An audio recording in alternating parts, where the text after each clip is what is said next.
শীতের শেষে মন খুঁজছে নতুন ডেস্টিনেশন।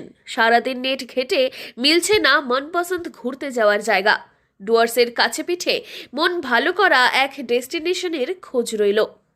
এখানে গেলেই চোখে পড়বে একদিকে ডুয়ার্সের জঙ্গল তো অন্যদিকে ভুটানের পাহাড়। রোজকার একঘেয়েমি কাটাতে স্বল্প খরচেই ঘুরে আসুন লাল ঝামেলা বস্তি থেকে।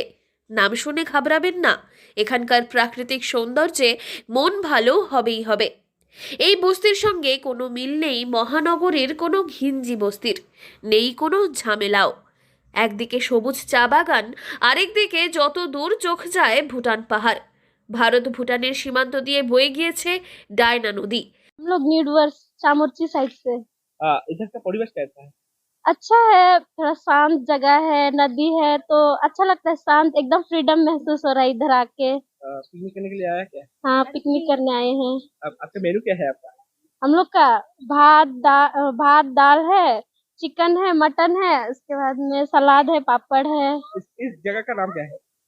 हम लोग तो सुने हैं लाल झमेला बस्ती, आए तो पता चला लाल झमेला बस्ती ही है। সকালে নদীর কলকল শব্দে আর ভুটানের ঘন্টার আওয়াজ শুনেই ঘুম ভাঙে এখানকার পর্যটকদের। এবার মনে প্রশ্ন জাগতেই পারে, কেন এই বস্তির নাম লাল ঝামেলা বস্তি? সত্যিই কি এখানে কোনো ঝামেলা হয়? না, এসবের কোনো বালাই নেই এখানে। হ্যাঁ, দারুণ দারুণ, খুব সুন্দর জায়গা। আপনি তো ভুটান পাহাড়, হ্যাঁ, পাশে ওই যে ওইটা ভুটান। এর আগে আসা হয়েছে না? হ্যাঁ, এর আগে এসছি, বারবার আসতে ভালো লাগে। নদীতে ফটো তুলছেন, কেমন লাগছে? খুব সুন্দর, লাল ঝামেলা দুর্দান্ত জায়গা। আমার তো বারবার আসতে ভালো লাগে। পরিবার নিয়ে এসছেন? পরিবার নিয়ে এসছি। আপনার নাম?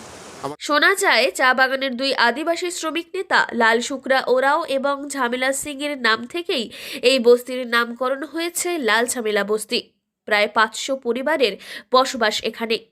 এলাকায় পৌঁছানো মাত্রই বস্তিবাসীরাই আপনাকে সাদরে আমন্ত্রণ জানাবে টুরিস্ট স্পটে। তাহলে এবার শীত শেষ হওয়ার আগেই চলে আসুন এই বস্তিতে। জলপাইগুড়ি থেকে সুরজিৎ দে, লোকাল 18 বাংলা।